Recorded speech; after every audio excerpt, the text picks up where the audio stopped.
Buenas tardes. Bienvenidos, bienvenidas, bienvenides a esta última conferencia plenaria del primer Congreso Internacional Interdisciplinario Vidas Invivibles, Masculinidades en Iberoamérica. Es para mí un honor presentar al conferencista de esta tarde, el doctor Mauricio Mengiba Ochoa, uno de los especialistas en el tema de masculinidades de esta universidad. El doctor Mauricio Mengiba Ochoa es catedrático de la Escuela de Estudios Generales de esta institución, doctor en Historia, máster en Ciencias Políticas y bachiller en Sociología. En la Universidad de Costa Rica fue director y subdirector de esta escuela que nos está albergando y miembro del Consejo Académico de la Maestría de Estudios de la Mujer, Género y Sexualidades. También fue miembro del Consejo Asesor del Centro de Estudios de la Mujer y del Consejo Asesor del Centro de Investigaciones en Identidad y Cultura Latinoamericanas. Actualmente coordina la Comisión de Investigación de la Escuela de Estudios Generales. Pertenece a diversas redes académicas internacionales que tienen en su centro el estudio de las masculinidades. Es autor de varios libros publicados de manera individual y colectiva, así como de artículos de revistas académicas de Costa Rica, El Salvador, México, Colombia, Chile, Argentina, Estados Unidos y España, en cuestiones relativas a los movimientos sociales en Costa Rica, la guerra civil en El Salvador, la ciudadanía de la población afrodescendiente y la historia de las masculinidades. Uno de sus más recientes artículos se titula Neocolonial Masculinities in Costa Rica, an Analytical Proposal, publicado en la revista Men and Masculinities. Recibió el premio de la Academia de Geografía e Historia de Costa Rica en 2018. Sin más, le cedo la palabra. Bueno, muy buenas tardes, un gusto estar aquí con ustedes. Gracias por la persistencia. Ya al cuarto día, ¿verdad? Está que uno ya no escucha más. Yo quiero agradecerle muchísimo a las personas que han estado a cargo de la organización de este congreso, entre ellos a Sergio Martén, a José Pablo, a Ronald. Vamos a tratar de recurrir a una cosa de estas. Ahí está. Perfecto. Quería contarles que originalmente el título de mi presentación era explotación laboral, dureza del trabajo agrícola y pobreza, las bases de la construcción identitaria masculina en el capitalismo, Costa Rica 1900-1950, pero luego de terminar pensé que era muy descriptivo y un tanto largo, 22 palabras. Intenté otro, que es Obreros y Campesinos del Sector Agropecuario en Costa Rica, 1900-1950, una interpretación materialista sobre la construcción de la hombría viril bajo el capitalismo, 24 palabras. Y entonces me sentí, no sé si recuerdan a Johann Sebastian Mastropiero, que según Lelutier había rebautizado su madrigal inicialmente titulado La Bella y Graciosa Moza, y le puso La Bella y Graciosa Moza marchóse a lavar la ropa, la mojó en el arroyuelo, y cantando la lavó, la frotó sobre una piedra y la colgó de un abedul.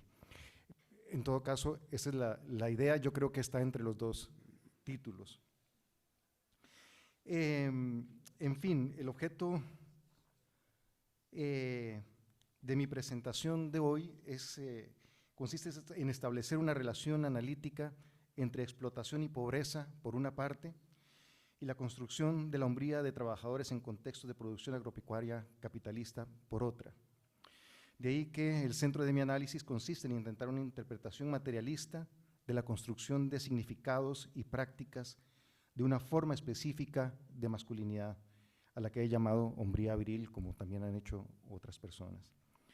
Para ello he estudiado los relatos autobiográficos de hombres mestizos de la primera mitad del siglo XX en Costa Rica. Quisiera indicar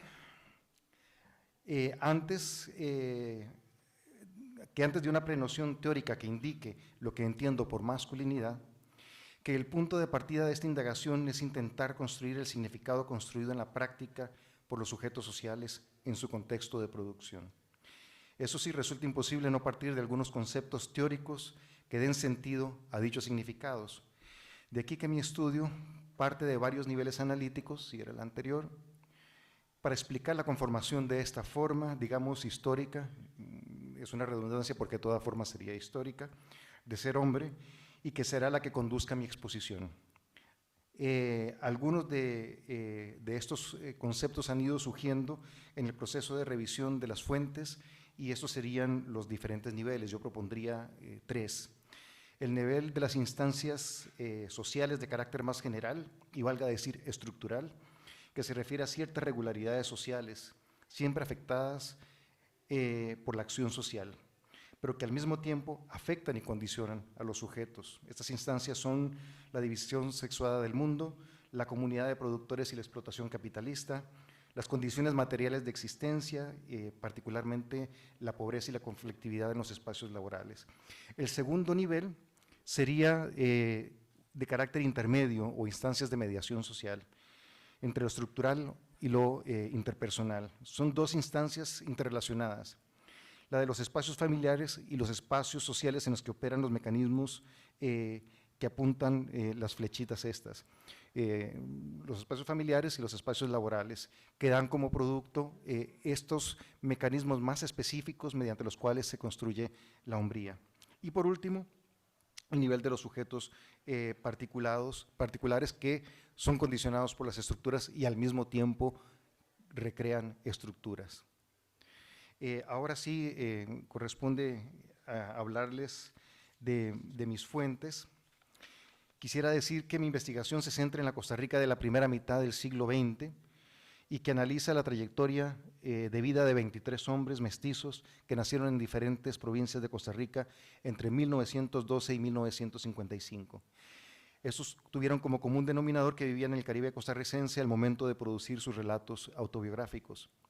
Estos relatos fueron producidos principalmente gracias a la iniciativa que tuvo la Universidad Nacional, una de las universidades de Costa Rica en la década de los 70.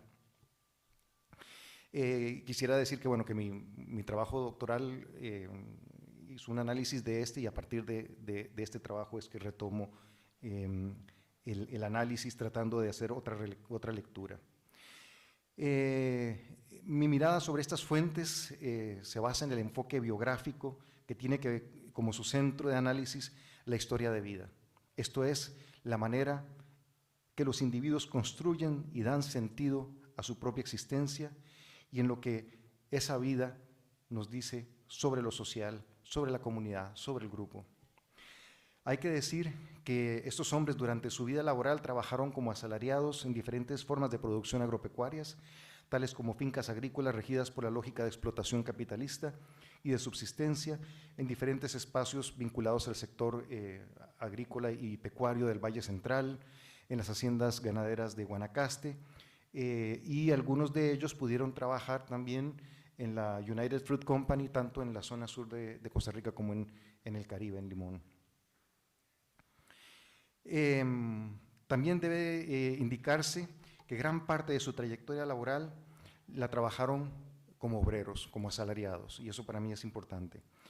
Pero también lo hicieron para sus propias familias, de manera no asalariada, cuando aquellas poseían tierras, lo cual fue excepcional y a veces puntual.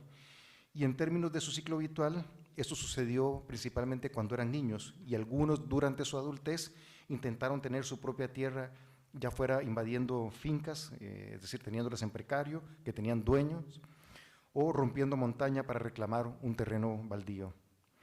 Quiero indicar que en este proceso histórico, que en el Caribe la producción bananera se asentó hacia el último tercio del siglo XIX y que fue un motor de la dinámica migratoria de muchos de estos hombres. Sin embargo, también es fundamental acotar que no rigió por completo la vida de ellos, sino que tuvieron una gran movilidad. Así, vamos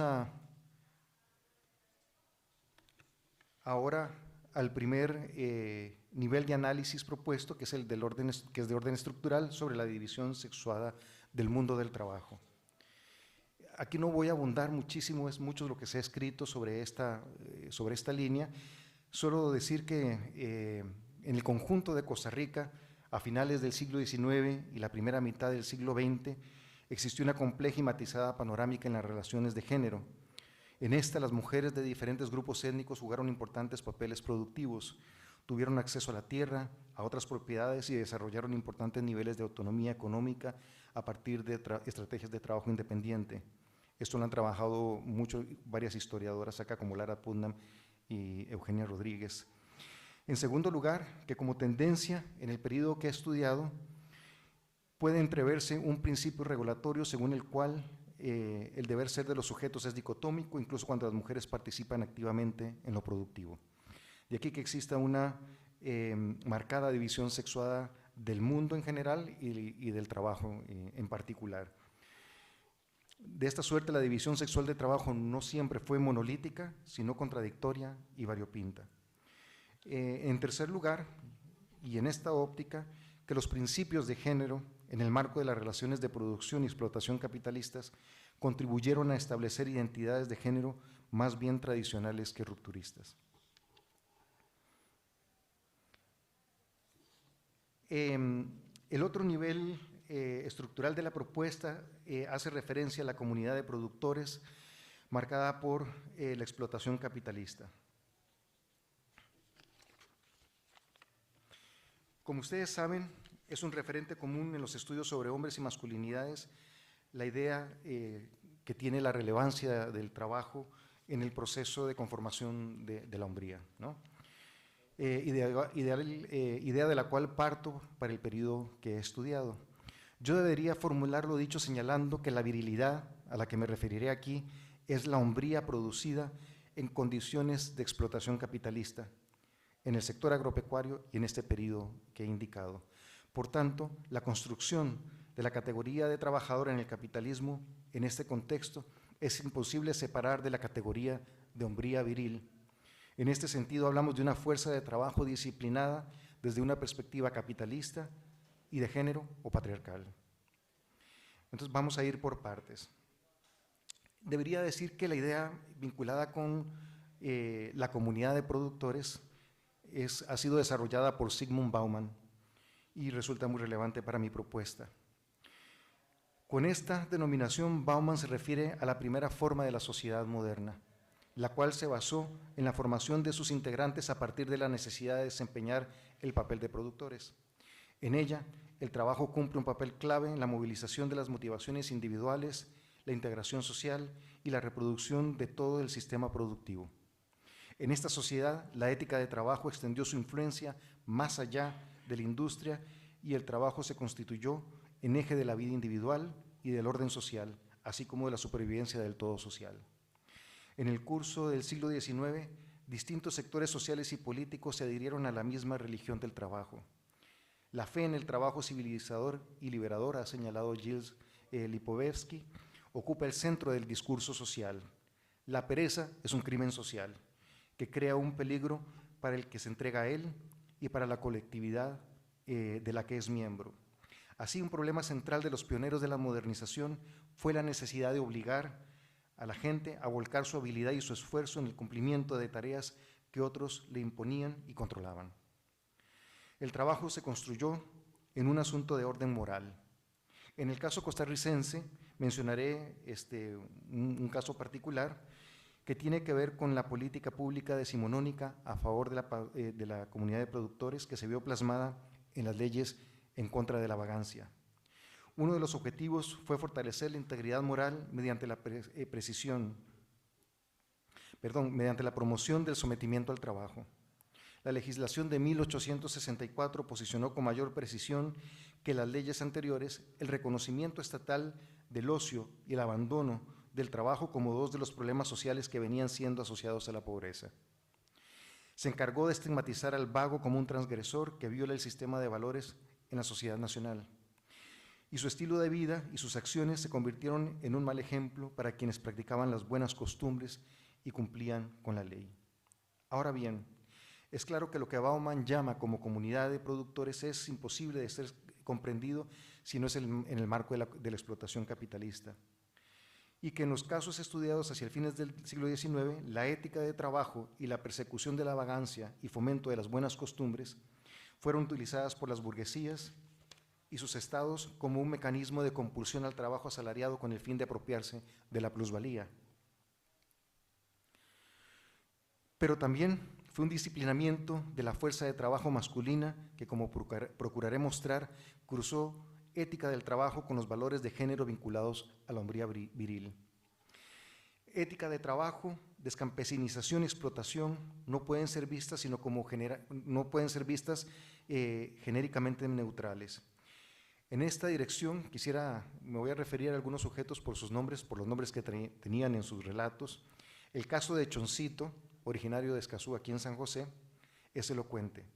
El relato de este hombre, quien nació en 1912, muestra el uso de la autoafirmación viril para hacer frente a los riesgos de la naturaleza cuando en una ocasión limpiaba de maleza una finca. Choncito fue quemado por el líquido de una planta y, según señala, todo el cuerpo me picaba, la ingrata leche me quemaba. Desesperado quería quebrar el machete y salir trabajando, salir del trabajo huyendo. Me ponía a pensar que yo era varoncito y el trabajo lo tenía que terminar. Eso muy bien lo sé, qué alegría la mía cuando el trabajo terminé. Para este hombre el valor del trabajo está tan arraigado que no terminar su faena resulta impensable. De ahí que utilizó como recurso su hombría para hacer frente a la adversidad. Sin embargo, el carácter sacrificial de su identidad responde a la construcción de una fuerza de trabajo viril en función de la explotación del capitalismo agrario que arraigó en las identidades de su fuerza de trabajo la sacrificialidad viril. Ese proceso de disciplinamiento de la fuerza de trabajo virilizada corre necesariamente con la liberación de estos hombres de los medios de producción o lo que se ha llamado tradicionalmente de la proletarización, para usar el lenguaje marxista. En otras palabras, la disolución de su vínculo con la propiedad de la tierra. Quisiera señalar algunas de las características generales del proceso que vivieron los sujetos de nuestro interés en relación con la tierra. Durante la segunda mitad del siglo XIX, las y los habitantes del Valle Central observaron la disolución de las tierras comunales, la expropiación de los campesinos y campesinas cafetaleros y la decadencia de la producción artesanal. Es decir, la burguesía cafetalera arranca las tierras de estos productores. Durante este periodo y en los inicios del siglo XX, muchos lograron, no obstante, conservar o hacerse de tierras gracias a que pudieron mantener la producción mercantil simple, basada en la pequeña actividad agropecuaria para el consumo interno, extender la frontera agrícola en las regiones más externas del Valle Central, y dada la poca disponibilidad del trabajo, sin embargo, también existió una política que permitió salarios relativamente altos y que contribuyeron a que la población se mantuviera en esta región. Durante 1914 a 1949 se redefinieron, sin embargo, las condiciones del capitalismo en el contexto de las guerras mundiales y la crisis de 1930. Entonces, muchas unidades de producción familiar, en especial las deficitarias y las domésticas, tuvieron cada vez más problemas para sobrevivir a las cíclicas crisis capitalistas y a las persistentes vicisitudes de la producción cafetalera. Esto llevó a que los campesinos tuvieran que implementar la estrategia de sobrevivencia de la proletarización de los miembros del grupo familiar y desestructurar las unidades productivas de la familia y emigrar. De esta suerte, la explotación de la mano de obra familiar se extendió e intensificó. Hacia los años 30 del siglo XX, el acceso de la tierra y la posibilidad de contar con altos salarios en el Valle Central se habían agotado. En este sentido, el relato de A.H. Che, campesino oriundo de San Rafael de Escazú en San José, muestra lo bajo que estaban los salarios en la región central, sobre todo en comparación con aquellos que pagaban en las bananeras del Caribe costarricense. Mientras que en estas pagaban 6 colones por día y 9 la tarea, en su pueblo apenas recibían entre 1,50 y 1,75 colones. En aquel momento él tenía 16 años y, dada la creciente pobreza en los lugares de origen, se fue para Limón con un grupo de jóvenes de su lugar. A partir de la década de 1920, en el caso de Guanacaste, Pacífico del norte del país, la población había sufrido un fuerte deterioro en sus condiciones de vida debido a las transformaciones en la tenencia de la tierra. Aquí los latifundios ganaderos ganaron el terreno a la pequeña y mediana producción e impulsaron la proletarización. Quisiera entonces ir a otro de los niveles de carácter estructural, que son las condiciones materiales de existencia marcadas por la pobreza, y que están relacionadas estrechamente con este proceso de descampesinización y de proletarización.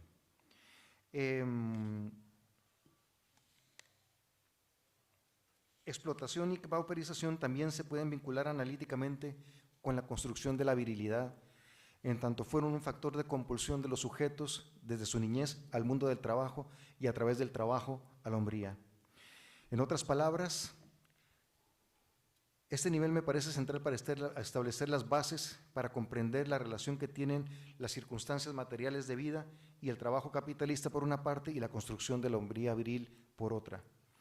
Por eso he optado por denominar a estas condiciones materiales de vida como pobreza vinculada a la inadecuada satisfacción de necesidades, ya sea por la imposibilidad de autogestionarlas o de adquirirlas por medios monetarios. Iniciemos con la cuestión de la pobreza y el trabajo de los niños de las familias campesinas proletarias.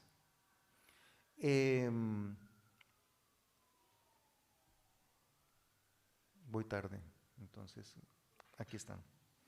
De manera muy sintética, se podría describir las condiciones de pobreza en los siguientes aspectos que son relatados por los mismos sujetos. Condiciones de vivienda deficitarias debido al hacinamiento y al elevado número de miembros de las familias, de la mala calidad de las viviendas, entre otros aspectos. Enfermedades asociadas a la pobreza, limitado acceso a la infraestructura sanitaria, a la mala alimentación, a la mala calidad del agua y a la falta de medicamentos. Ingresos insuficientes, aun cuando los diferentes miembros que pudieran trabajar se incorporaban al mercado laboral o apoyaran a las familias en las faenas productivas de la familia. Deserción familiar, la mayoría de los niños no tuvo que comenzar a trabajar antes de los 12 años de edad. Así pues, la pobreza empujó a las familias a desarrollar estrategias de sobrevivencia que incluyeron el trabajo de todos los miembros. En el caso de los niños varones, este trabajo pudo comenzar entre los 10 y los 12 años. Regidos por los principios de la comunidad de productores, de la división sexual del trabajo y por la pobreza, el significado de los sujetos que los sujetos atribuyen a su incorporación laboral estuvo vinculado con la hombría, con el hecho de convertirse en un hombre. Ello me lleva al siguiente nivel analítico de la propuesta, que son las instancias de mediación social entre lo estructural y lo interpersonal. Ahí falta una L. Hasta ahora he procurado referirme a esas instancias estructurales que sirven como marco de condicionamiento de la conformación identitaria de estos hombres. El siguiente nivel analítico de mi propuesta es más local, es lo que Franco Ferrarotti denomina como mediaciones sociales. Al hablar de dicho concepto se refiere al paso heurístico simultáneo de la biografía a la sociedad y viceversa. Se trata de espacios sociales restringidos o primarios que mediatizan y reproducen activamente el todo social y que al mismo tiempo se convierte en el objeto de la práctica sintética de sus miembros. Es pues un punto básico de mediación entre lo social y lo individual.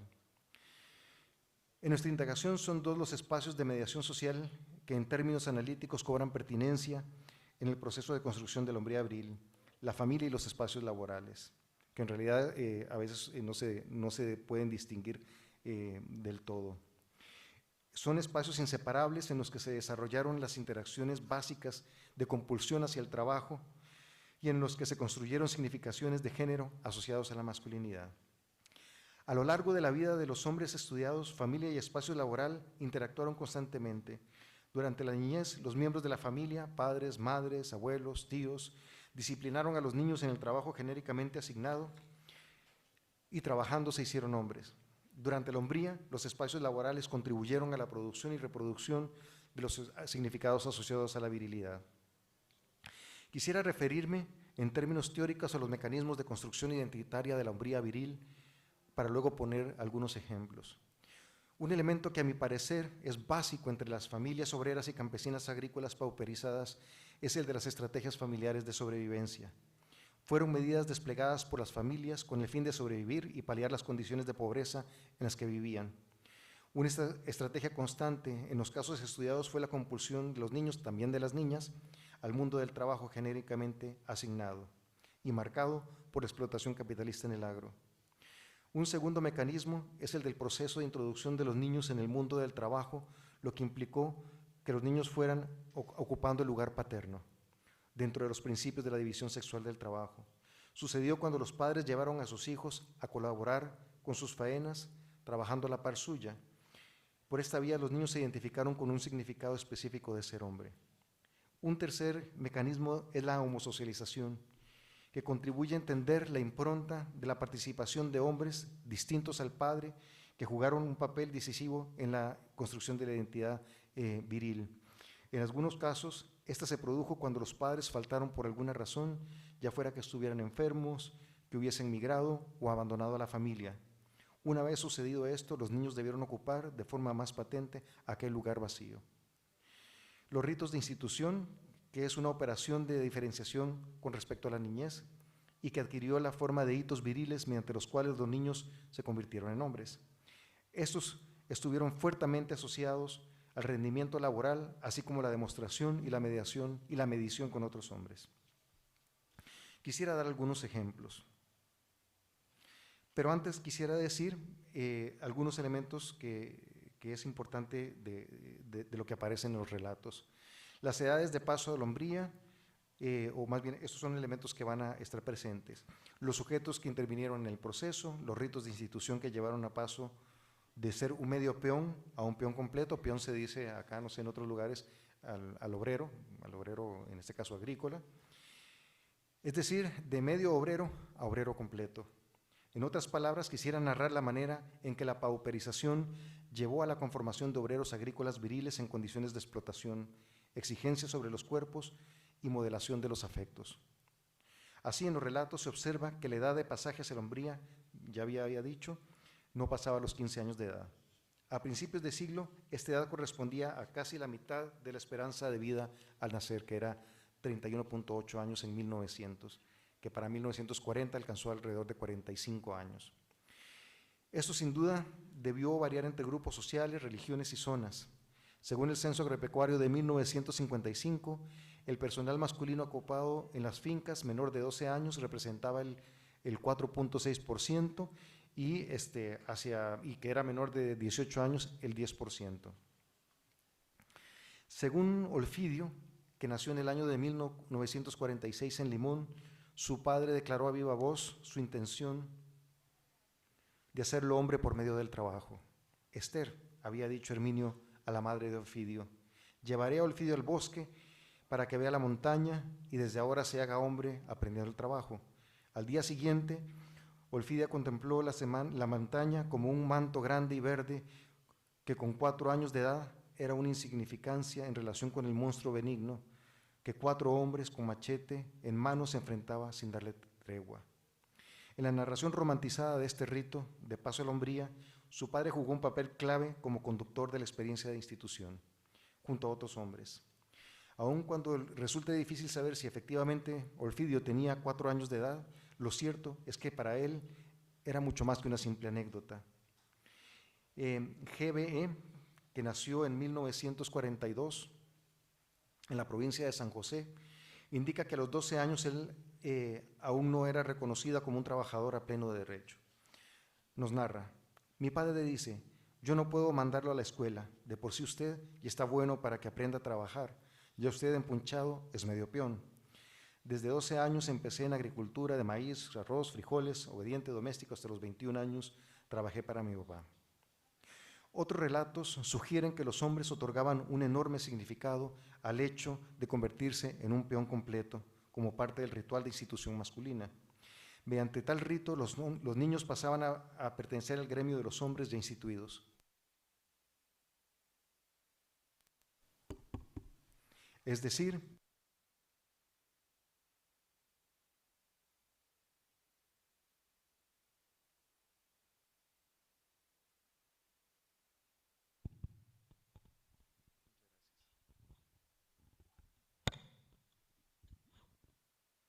es decir, la peonada del obrero agrícola viril, proceso de institución que caminaba de la mano con la aprobación homosocial, el reconocimiento de la masculinidad por parte de otros hombres.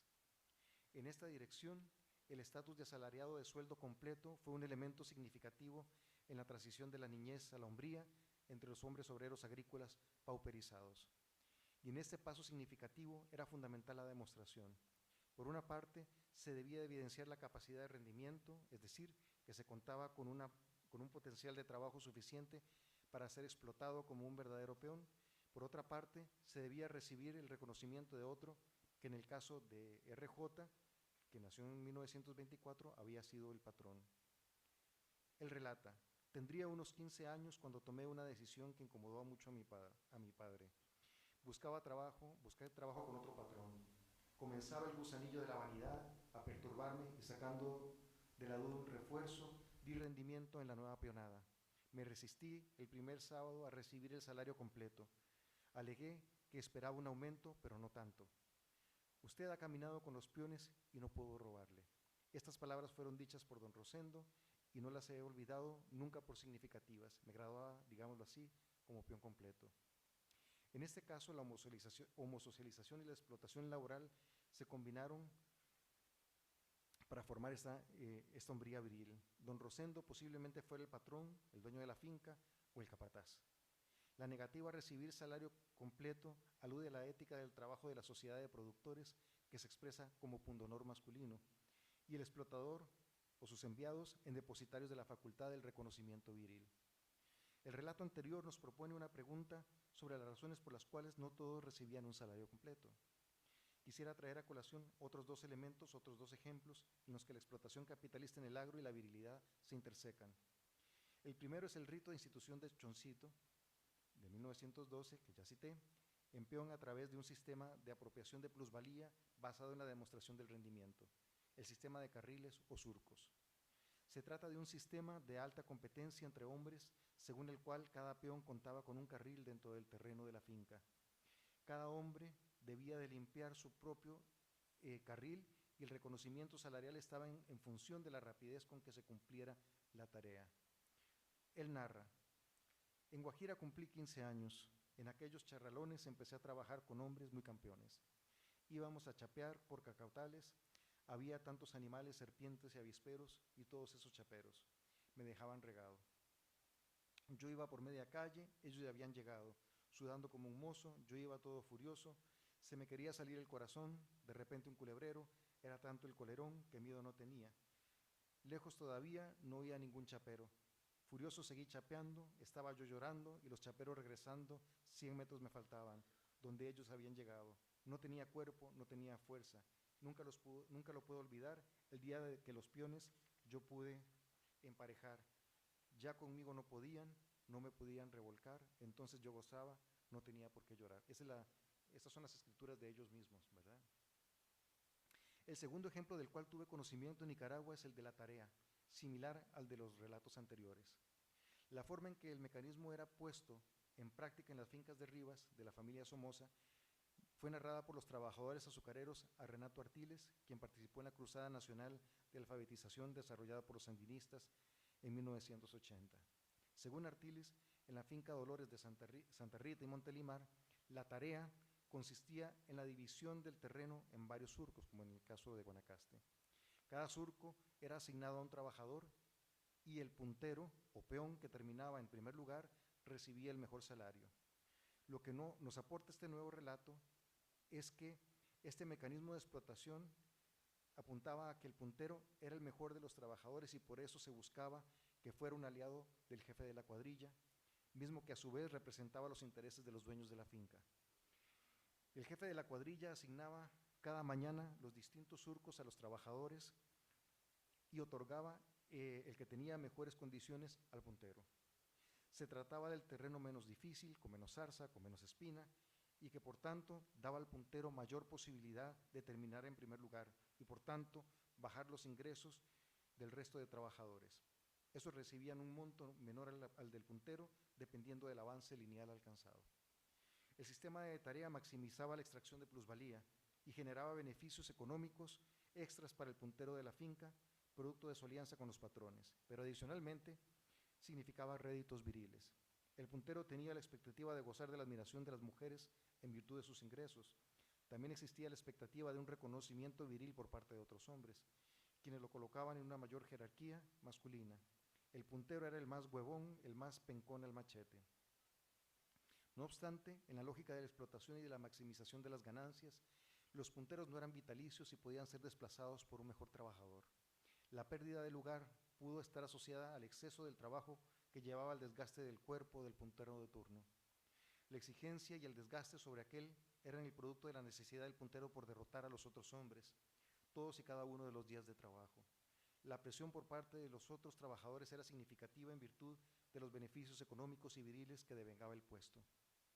Otros factores, como el exceso de licor, pudieron contribuir en ocasiones a que los punteros perdieran su puesto. El alcohol y la fiesta eran parte de los beneficios viriles del éxito como puntero, pero también eran factores que imponían una mayor presión sobre su cuerpo. Estos factores lo hacían más susceptible a ser superado en las faenas agrícolas debido a las mejores condiciones de otros hombres. Una vez que el puntero era desplazado, existía un nuevo rey en la zafra del azúcar, un hombre más huevón y más pencón al machete. Entonces, el ganador celebraba su éxito con una borrachera, buscaba la admiración de las mujeres e iba a los burdeles. El ciclo iniciaba de nuevo. El mecanismo de la tarea o los carriles permite observar la manera en que interactuaron los procesos económicos de explotación capitalista en el agro con los procesos simbólicos por medio de los cuales se construyó y reafirmó la hombría viril en función del desempeño, la fuerza y la demostración de los peones agrícolas. Un puntero era a quienes los peones debían equiparar y derrotar para ser peones completos. Que los niños transitaran hacia esa forma de explotación virilizada se configuró así en una estrategia de sobrevivencia para muchas familias pauperizadas. Quisiera hablar, y ya voy a ir cerrando, ¿cuánto tiempo tenemos? 15, amén, antes. En este punto ya he hablado sobre los hombres instituidos, los obreros agrícolas viriles. Sobre este momento de una hombría consolidada quisiera referirme a partir de dos elementos, que son la exigencia y la valentía. Estos aspectos los entiendo como una construcción viril orientada a la sobrevivencia en los contextos laborales capitalistas, marcados por la privación material y la adversidad laboral de estos sujetos en condición de hombres obreros agrícolas instituidos, como he venido argumentando. Pero la construcción de la valentía también puede entenderse a partir de la búsqueda de reproducirse como campesinos a través de los procesos de extensión de la frontera agrícola. En otras palabras, entre estos hombres de la primera mitad del siglo XX, la virilidad fue una herramienta cultural construida con el fin de enfrentar la dureza de las condiciones materiales y la explotación laboral, pero también las condiciones naturales.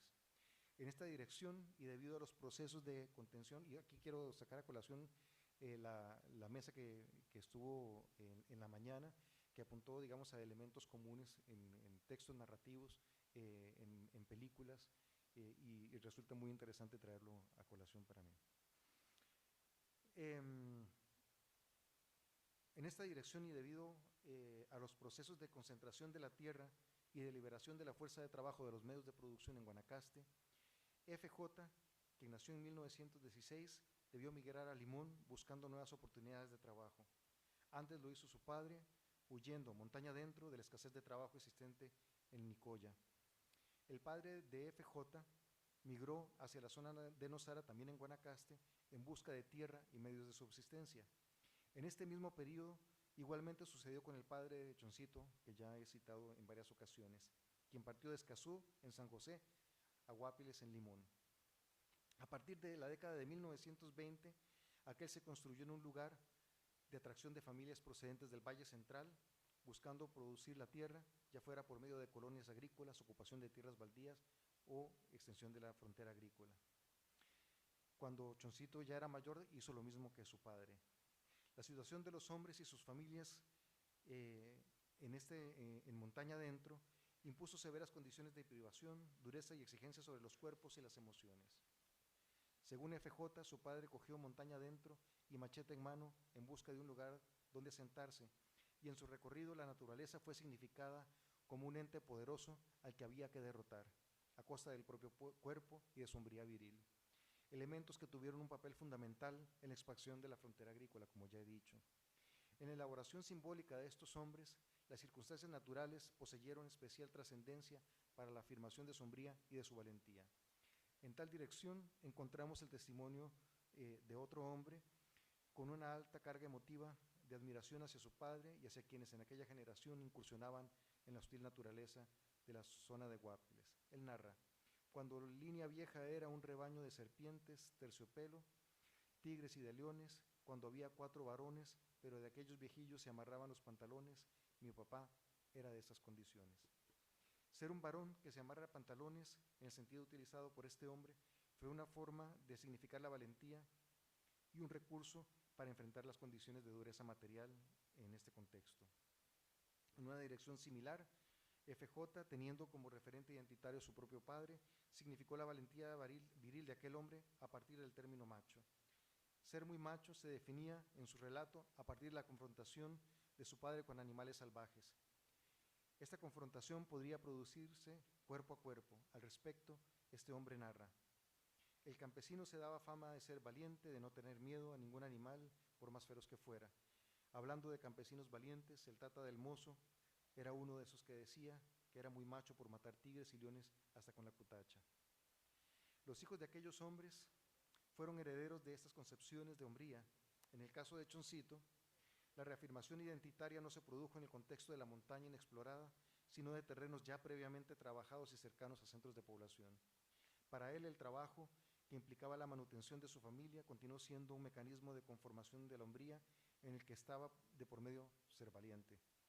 Así, cuando ya tenía su propia familia, Choncito señala: compré un lote en la Curia, pronto hice un ranchito, me llevé para hallar a la señora y todos los muchachitos, 2 niñas, 4 varones, y me puse a trabajar, como hacían los valentones.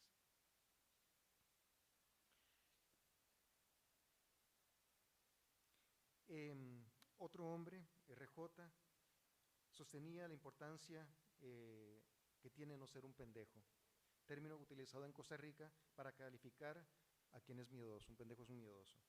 Para el desarrollo de su trabajo. Al respecto, RJ señala que una planta llamada pringamosca le ortigaba, al igual que ya habíamos oído en otro relato, y contribuía a formar el carácter y a ubicar ciertas glándulas en su lugar. Había que chapearla, quiérala o no, y más de un pendejito le zafaba el bulto. Otros elementos que procuraba dejar claro RJ era su valoración de no ser un pendejo para hacer frente a su trabajo. Sin embargo, este no aparecía como una cualidad disponible para otros hombres. Los pendejitos eran aquellos incapaces de soportar los rigores de las tareas agrícolas, aquellos menos hombres. En esta misma línea, Choncito, bueno, este ya lo voy a pasar por alto, y vamos llegando al final. Y en este punto considero que es fundamental poner de relieve la utilidad social y económica del cuerpo de los sujetos para la explotación capitalista. Es un cuerpo construido a partir de la hombría viril, un cuerpo que sirve para ser explotado, desechado y sustituido. Es un cuerpo que condensa un ser social y que al mismo tiempo, para los hombres particulares, fue un instrumento vilirizado para sobrevivir. El cuerpo es fuerza de trabajo, pero también fuerza de trabajo significada desde la hombría y también fuerza como recurso frente a la pauperización. Siguiendo a Pierre Bourdieu, el cuerpo es relaciones históricas que se depositan en lo más profundo de la corporalidad y que desde ahí se reconstruye, también con la forma de afectos. Estas relaciones históricas corporizadas adquieren la forma de pasiones y sentimientos como la admiración, el amor y el respeto, pero también de emociones corporales como la vergüenza y la humillación. Quisiera brindarles 2 últimas narraciones para ejemplificar este asunto. Según relata MFA, que nació en 1919, había una vaca cimarrona, que son esas que se escapan, ¿verdad? Entonces nos mandaron a 3 a agarrarla y que nos daban un premio también, aunque dejáramos el cuero, pero la agarrábamos. Y la cogimos como yo la lazo, entonces el premio fue el cuero y 25 libras de carne, que no eran cualquier cosa, cualquiera que las consiguiera tan fácil. El relato de MFA devela el orgullo de la compensación obtenida por haber arriesgado su propio cuero en afán de obtener el de la vaca fugada. Sentimientos como el orgullo fueron básicos para la explotación capitalista. Para otros, el sentimiento vuelto viril que justificó la explotación del cuerpo fue la vanidad, el amor al peligro.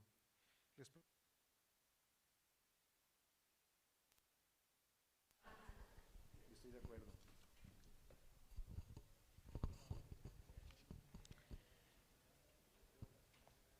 El hambre nos empuja, nos acosa, nos vuelve amantes del peligro, porque cuando salimos de él es una victoria ganada por el hambre que nos enorgullece.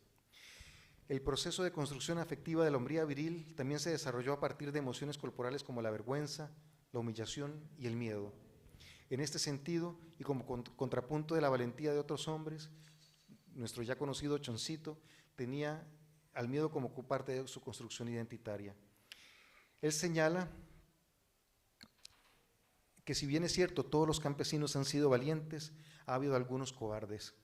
Tal fue el caso del mozo, que a pesar de que nació en el monte, se crió en el monte y casi se hace viejo en el monte, y a pesar de que desde que comenzó a abrir los ojos fue mirando los cueros de tigre, de leones y manigordos, con todo y eso, de valiente no tuvo nada. Su padre le descalifica como hombre, de manera constante y desde muy temprana edad. Choncito recuerda que le decía, por una broma que le dio el tigre, seguro lo asustó, ya le cogió miedo. ¿Para qué tener esta clase de hombre? No obstante, una vez que hubo construido su propia familia durante su edad adulta, Choncito se preciaba de su valentía para hacer frente a las condiciones laborales de la agricultura.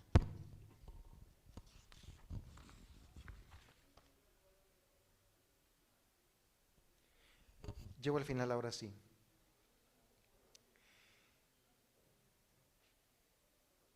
Quisiera retomar los argumentos que he señalado en esta breve síntesis. La hombría viril de estos campesinos y obreros es una concreción del exitoso proceso de consolidación del capitalismo agrario en Costa Rica, que por medio de la liberación de la fuerza de trabajo de la tierra, así como de su pauperización, logró conformar una fuerza de trabajo disciplinada a partir de los valores de una ética viril hacia el trabajo. En este proceso de disciplinamiento se creó un obrero agropecuario que a partir de su propia necesidad de hacer frente a estos procesos históricos de concentración de la tierra, de extracción de la plusvalía y de pauperización, contribuyó a construirse a partir de valores como la fuerza, la valentía y el riesgo que adquirieron significados de género en tanto principios hipervirilizados.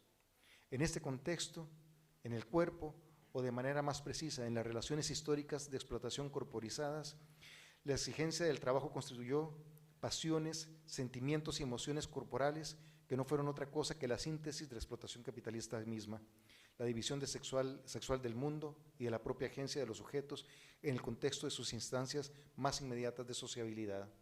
Estos fueron cuerpos desechables para el capitalismo una vez extraída la plusvalía y su fuerza viril. Muchas gracias.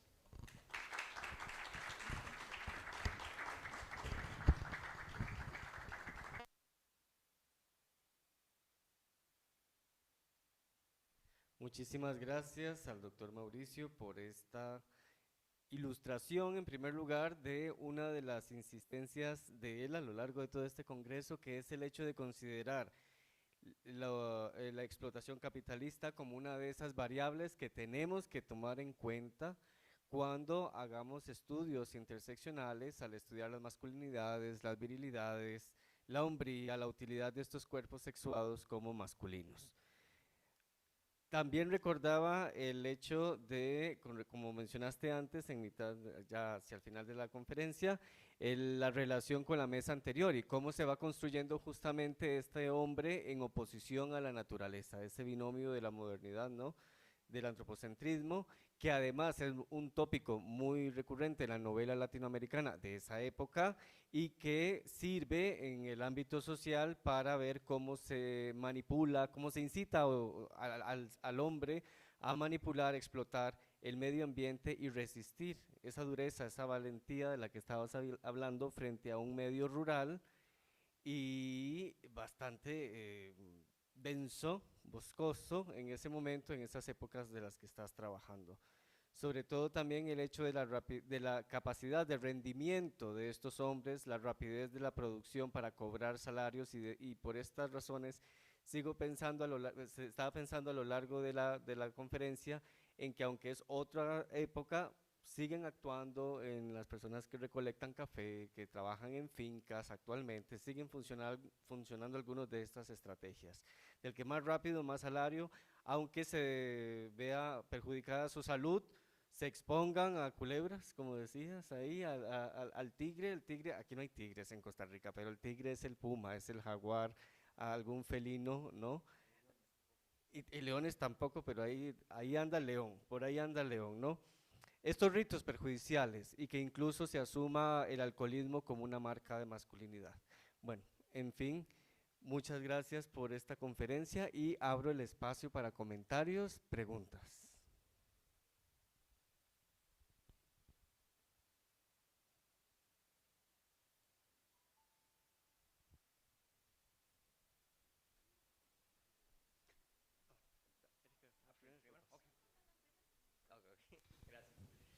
Buenas, gracias Mauricio. Súper interesante la conferencia porque también en clases he estado utilizando accidentalmente también a Nancy Fraser, que también es una de las que habla de que el capitalismo, digamos, al capitalismo subyace un montón de condiciones de posibilidad para que pueda darse entre ellas de lo que estamos hablando aquí, que es en parte reproducción social, ¿verdad? Entonces mi pregunta es la siguiente, porque para ella el hecho de que existan este tipo de, por ejemplo, roles de género y demás, ¿verdad? Más bien son una condición para que el capitalismo pueda funcionar, pero ya tiene que existir este tipo de roles de género y más bien se inscriben ellos. Mi pregunta que me surge, y mientras usted presentaba, yo pensaba en eso porque también da la presentación para pensar en qué alternativas se pueden pensar con respecto a esto, es si la única alternativa, porque la única que yo puedo pensar en estos momentos sería eliminar este tipo de trabajos, porque parece que para que existan, o sea, son trabajos que, digamos que por esencia tienen que ser peligrosos, requieren de cierto esfuerzo físico, ¿verdad? Y demás. Siempre va a haber un incentivo, digamos, porque de otra forma la gente no tomaría estos trabajos, ¿verdad? Digamos, para hacerlos. Y el incentivo en este caso es, bueno, es que yo soy más hombre, ¿verdad? Y cosas por el estilo. ¿Cómo se puede eliminar ese tipo de incentivo, digamos, sin eliminar, por ejemplo, este tipo de trabajo? O sea, mi pregunta básicamente es esa. Tienen que seguir existiendo este tipo de trabajos, ¿verdad? ¿Cómo hacemos para evitar que surjan este tipo de incentivos? Si de todos modos subyacen al capitalismo. Desde Nancy Fraser, aunque puede estar en desacuerdo con esa opinión. ¿Cómo hacemos? ¿Recogemos preguntas? Gracias, muy interesante la exposición. Yo tengo una pregunta y un comentario. Quisiera saber sobre los textos, porque me parece muy interesante, usted mencionó al principio que fueron recopilados por la Universidad Nacional, pero veo en las proyecciones que hay como algunas diferencias en cuestiones ortográficas y demás. Entonces quisiera saber sobre estos textos. ¿Fueron escritos por estas mismas personas? ¿Fueron recopilados oralmente? ¿Cómo fue ese proceso, verdad? Y no sé si usted estuvo involucrado directamente o cuando usted ya los tomó estaban los textos listos, ¿verdad? Entonces sí, me gustaría un poquito de información.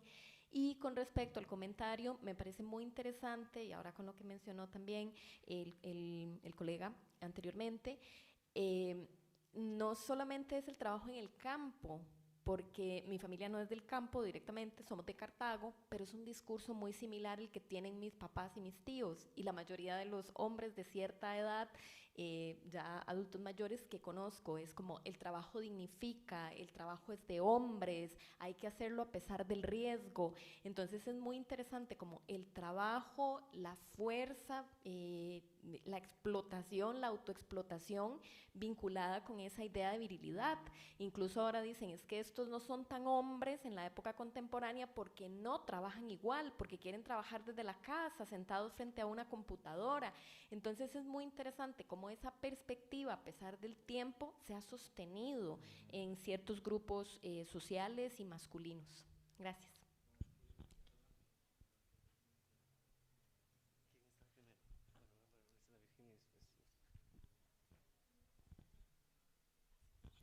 Siguiendo lo que recién la colega comentaba sobre esos discursos que siguen presentes, yo vengo estudiando masculinidades, cuidados en el mundo del trabajo, que es mi tesis doctoral, y tiene que ver, lo que yo quiero preguntar es lo de exigencia y valentía, porque algo que sucede es que hay políticas, o las empresas desarrollan políticas para que los varones puedan hagan uso de licencia, 15 días, un mes, perdón, hasta 6 meses.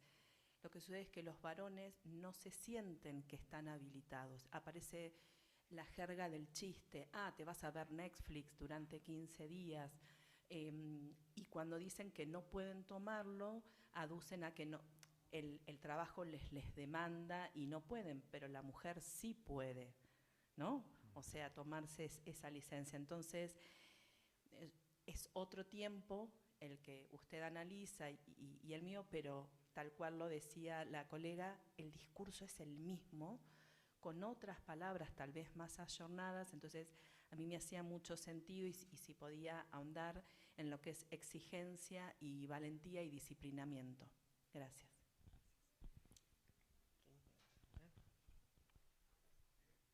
Lo mío era una curiosidad en parte, a partir de la pregunta de la compañera Erika, si podía comentar un poco el origen de los textos y el proceso de recopilación, porque hay algunas diapositivas, la 12, la 17, etcétera, en el que pude incluso hasta cantar los textos, porque son octosílabos perfectos con rima en pares.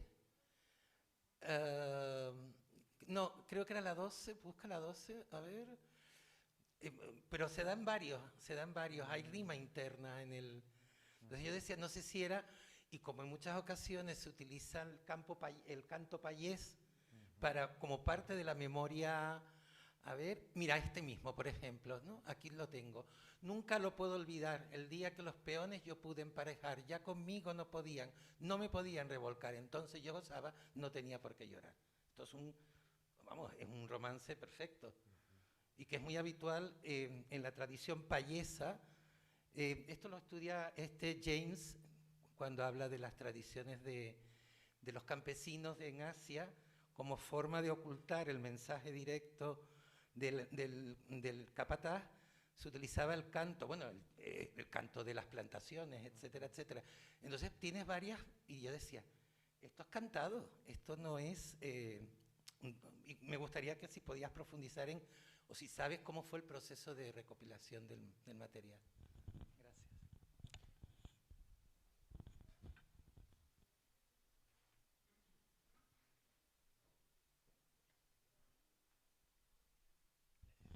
Gracias. Buenas tardes. Yo solamente quisiera comentar que para mí es muy revelador este estudio. Yo actualmente estoy realizando mi tesis doctoral y lo que estoy proponiendo es hacer una investigación con trabajadores de la industria farmacéutica. Pero al mismo tiempo también quisiera incorporar, recién estoy leyendo a Connell, y Connell menciona sobre los niveles de análisis y que precisamente cuando usted menciona sobre los niveles de análisis, a mí me recordó que no es lo mismo, o sea, claro, pero me recordó inmediatamente esos niveles de análisis que menciona Connell, ¿no? El global, el local y el regional. Y bueno, entiendo que hay ciertos discursos globales también sobre una masculinidad. Podríamos hablar a lo mejor de un nivel latinoamericano, ¿no? Y bueno, en este caso, pues yo vengo de México, ¿no? Y podemos hablar también específico del lugar donde estoy, o propongo hacer un estudio de campo, ¿no?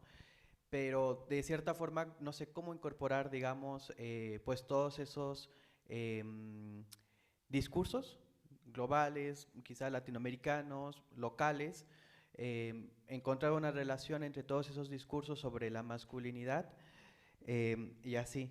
Entonces solamente quisiera comentar ello, ¿no? Es como pregunta. Y la otra también me resulta como importante lo que se mencionó también en la conferencia anterior sobre las masculinidades ecológicas, porque se mencionaba un proceso de limpieza de imagen, ¿no? Y a raíz de esta investigación que estoy comenzando sobre trabajadores farmacéuticos, resulta que estos discursos de la masculinidad en donde los trabajadores, entre más, valga la redundancia, más trabajadores, más autoexplotados, ¿no? De cierta forma reafirman su masculinidad, les sirve a las mismas empresas o algunas industrias. También al mismo tiempo las industrias hacen, en este caso la industria farmacéutica, no voy a mencionar nombre, pero hacen cursos de nuevas masculinidades, de género, para sus trabajadores, ¿no? ¿Con qué intención? Bueno, no lo sé, pienso que sería una cuestión de limpieza de imagen también, pero al mismo tiempo siguen reproduciendo pues estos procesos, ¿no? Donde ellos autoexplotan, etcétera, ¿no? Y reafirman su masculinidad. Nada, sería todo. Bueno, las preguntas estaban asociadas. Sí, sí, sí. Ahí voy, ahí voy.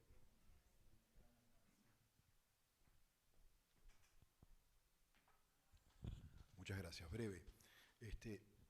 Nada, me quedo pensando, y para hacer un paralelismo del mundo campesino de aquella época, de inicios del 1900 a lo que pasa hoy en día en la sociedad industrializada, ¿no? Nada, y preguntarte también, Mauricio, cómo ves esto, ¿no? Porque tus relatos, tu análisis en base a este estudio etnográfico parece bien interesante, cómo queda claro el disciplinamiento que viene de afuera, ¿no? El panóptico que está puesto en el padre, ¿no? En el nombre del padre, está puesto en el dueño de la finca, ¿verdad? Que después se hace carne en el campesino y lo incorpora, pero siempre hay un otro persona que lo mira desde afuera y le exige, ¿no? La esperanza de vida eran 40, 45, dijiste, ¿no? 30 por ahí del 20 y 30. luego 40 Ok, y algo. ok. Bien, y para hacer un paralelismo de qué es lo que pasa hoy en día, ¿verdad? Donde la esperanza de vida se duplicó casi por la tecnología médica, por un montón de cuestiones, pero los hombres seguimos en esta lógica de la autoexplotación, donde el panóptico ya no está puesto afuera, ¿no? Ni en el papá, ni en las instituciones, sino que lo tenemos incorporado.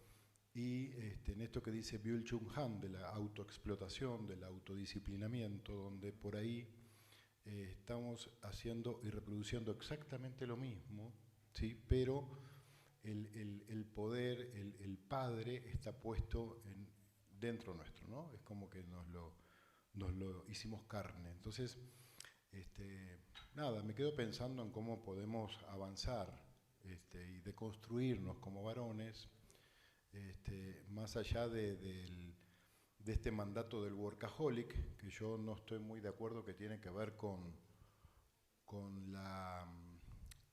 ir mostrando que somos machos a través del trabajo, sino que tiene que ver también con la supervivencia del lugar donde vivimos, de la economía global, la economía latinoamericana, ¿no? Pero bueno, lo dejo por ahí para hacer un paralelismo y pensarlo si de alguna manera podemos trascender esto. Gracias. Bueno, muchísimas gracias por sus preguntas, son sugerentes y complejas, ¿verdad? Nos plantean, yo voy a tratar de contestar algunas cosas, algunas más fáciles, otras que no sé si lograré abarcar. En relación con las fuentes, son unas fuentes muy hermosas. Es en los años 70 en que la Universidad Nacional, que además tiene una óptica muy progresista, es creada acá como en una reacción, digamos, bueno, no reacción, más bien una afirmación de un proyecto progresista, popular, quiere crear una historia escrita desde abajo, lo que los historiadores e historiadoras dirían una historia desde abajo. Y entonces es darle la palabra. Claro, la paradoja es que luego los historiadores e historiadoras hacemos historias a partir de sus palabras, pero bueno. Entonces, tenía la intención de abarcar a toda la población costarricense.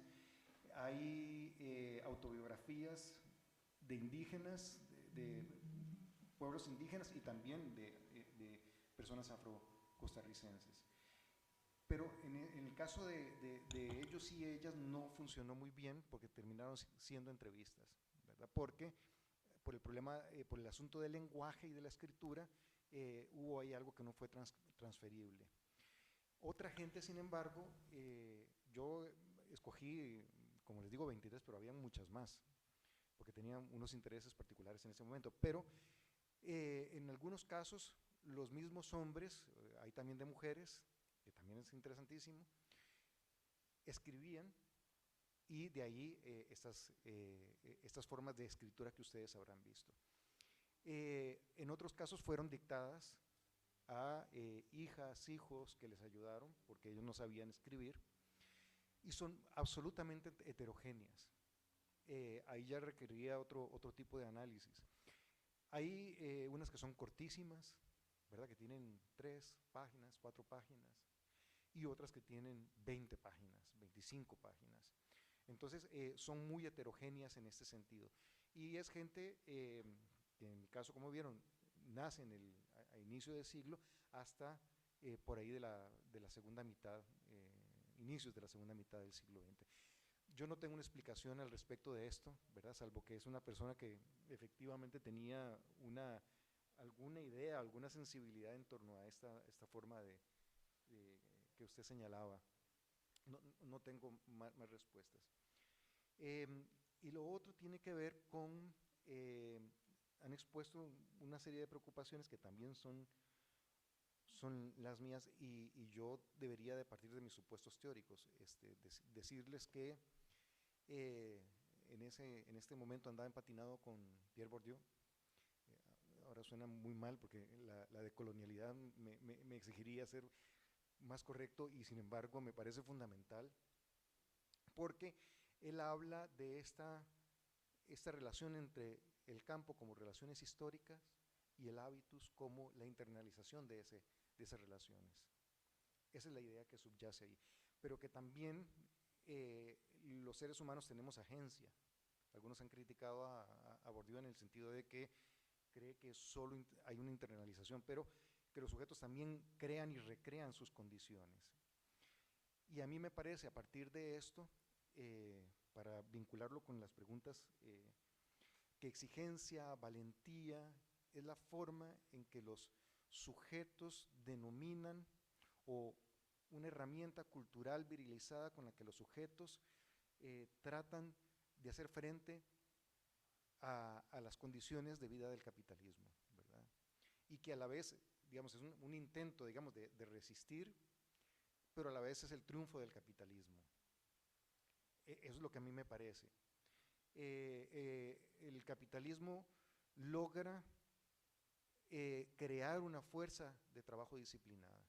Y en ese sentido habría que irse un poco más para atrás, digamos, antes de los procesos de proletarización, de explotación. Por eso me parece fundamental, digamos, los aportes marxistas en este sentido, porque, digamos, la consolidación del Estado-Nación, por ejemplo, en Costa Rica y en otros lugares, va de la mano de estos procesos, ¿verdad?, de arrancar la tierra. Pero también, por ejemplo, hay una cosa que yo no he podido trabajar y que tengo algunas fuentes ahí, que es las peleas de gallo. En las peleas del gallo son muy importantes durante la segunda mitad, durante el siglo XIX. Y las autoridades las persiguen, porque es vagabundería, ¿verdad? Porque la gente se disipa y prefiere ir a apostar, etcétera, que ir a trabajar. Es un problema también de escasez de fuerza de trabajo en el caso de la población costarricense. En otros casos, el disciplinamiento de la población es por otras vías forzadas. Por ejemplo, la población indígena en Guatemala, se les arrebata sus tierras, se deshacen las tierras comunales y se les fuerza a ir a trabajar, y los tienen recluidos en ciertos lugares y les fuerza a ir a trabajar. Es un periodo neocolonial, ¿verdad?, diríamos, ¿verdad? Entonces, efectivamente uno podría ver, digamos, ciertos elementos que tienen que ver con la cuestión de género antes de la conformación del capitalismo, pero lo cierto es que evidentemente hay una preocupación por disciplinar la fuerza de trabajo conforme a las necesidades del capital. De ahí que yo creo que se crean mutuamente, ¿verdad?, y se recrean mutuamente. Podrá haber elementos tradicionales de género, pero lo cierto es que eran unos vagos según la burguesía y según los intereses del Estado. Entonces hay que disciplinar. Y dentro de ese disciplinamiento los hombres precisamente construyen el tema de la exigencia. La exigencia está afuera, pero también está dentro, en este doble juego, ¿verdad?, del que hablábamos. La exigencia, por supuesto, tiene que ver con, y por eso es importante, la pauperización con la sobrevivencia. Es una cuestión básica de las condiciones materiales. Tenés que sobrevivir. Pero hay una parte que te piden afuera y otra parte que has internalizado, ¿verdad? Entonces, y eso es un proceso de disciplinamiento, pero a la vez de construcción de los propios sujetos sociales, ¿verdad?, en el que participan también las mujeres. Las mujeres también tienen expectativas, yo no hablé de eso, y también disciplinan a los niños según estas exigencias, porque no tienen con qué sobrevivir, y esa es la fuerza de trabajo con las que cuentan.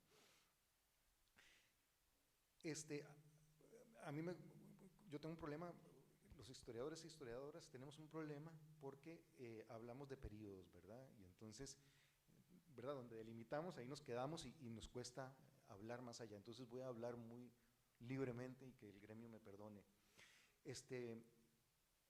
Yo creo que hay otras propuestas teóricas que han hablado de que el mismo Bauman, que después de la sociedad de productores viene la sociedad de consumidores, ¿verdad?, donde se redefinen algunas de estas pautas que están acá, ¿verdad? Y de ahí, por ejemplo, que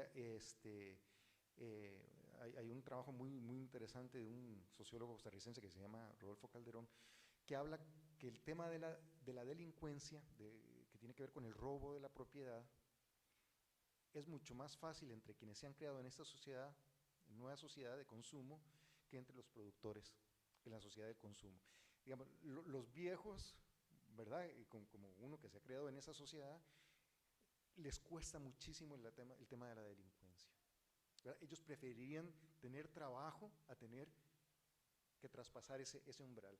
Les resulta menos complejo a estos otros, ¿verdad?, que además es para el consumo suntuario, ¿verdad? Entonces, eso nos habla, digamos, de cómo se modelan también las masculinidades, digamos, en este nuevo contexto, ¿verdad? ¿Cuáles son los valores que están prevaleciendo ahí? Lo que pasa es que lo que decía su papá, ¿verdad?, digamos, tiene que ver con esta forma de ser hombre, ¿verdad?, con el éxito de esta parte del sistema capitalista. Ahora el capitalismo está recreando esta idea al respecto de la sociedad de productores y nos está planteando otros retos en el consumo y cómo lo adquirimos, ¿verdad? Es decir, entonces, cómo lo aparentamos, etc. Entonces, ¿cómo solucionarlo, Sergio? A saber. Porque finalmente, digamos, no es un asunto, y para mí era muy importante esto, la hombría, la masculinidad, como le llamemos, no es algo que los hombres tenemos en la cabeza. ¿Y qué digo? Me voy a deconstruir y entonces me voy a volar todo lo que tengo adentro y ya. Y me hice una nueva masculinidad. No. La cosa es muy compleja. Y es tan compleja que está acá, digamos, en ese hábitos, en los afectos, en las psiques, pero también en las exigencias de afuera, ¿verdad? Entonces, no es un lugar por el que nos podamos mover fácilmente y que dijemos, ya, me va a cambiar el chip, voy a meterme un cursito de masculinidades, que debo decir que es lo que yo creía cuando era joven e iluso, ¿verdad? Es mucho más complejo, requiere la modificación de las condiciones de existencia. ¿Cómo lo hagamos? Es otra conclusión, son otras consideraciones, pero las condiciones materiales de existencia tienen que cambiar necesariamente a la par que cambian los sujetos, y los sujetos son los que tenemos que cambiar. Pero había una discusión muy interesante antes, porque decía, bueno, tenemos que crear unas masculinidades ecomasculinidades. Sí, a nosotros nos sirve, a nosotros, pero digamos, a los grandes dueños de las transnacionales, a eso no les va, o sea, no les interesa, y por eso darán cursitos, ¿verdad? Hable con su pareja, ¿verdad?, etcétera, que eso es fundamental, yo no digo que no, pero no les interesa hacer cambios sustantivos porque precisamente la extracción de la plusvalía pasa por la explotación de los sujetos, la explotación de sus cuerpos y cada vez más de vuelta a los cuerpos desechables. Un aplauso. Sin duda alguna, una conferencia que no solamente nos lleva a esa revisión histórica de ese periodo, sino también a la actualidad, como has dicho. Muchas gracias, Mauricio, en nombre del comité organizador del Congreso, y muchas gracias a todas, todos, todes por estar esta tarde acá. Sin antes olvidar, invitarlos una vez más al recorrido queer que tendremos a partir de las 5 en el Parque Francia, en Barrio Escalante, y que creo que va a ser posible porque no está lloviendo. Así que muchas gracias. Y aunque esté lloviendo, vamos, con paraguas y capas y lo que haga falta.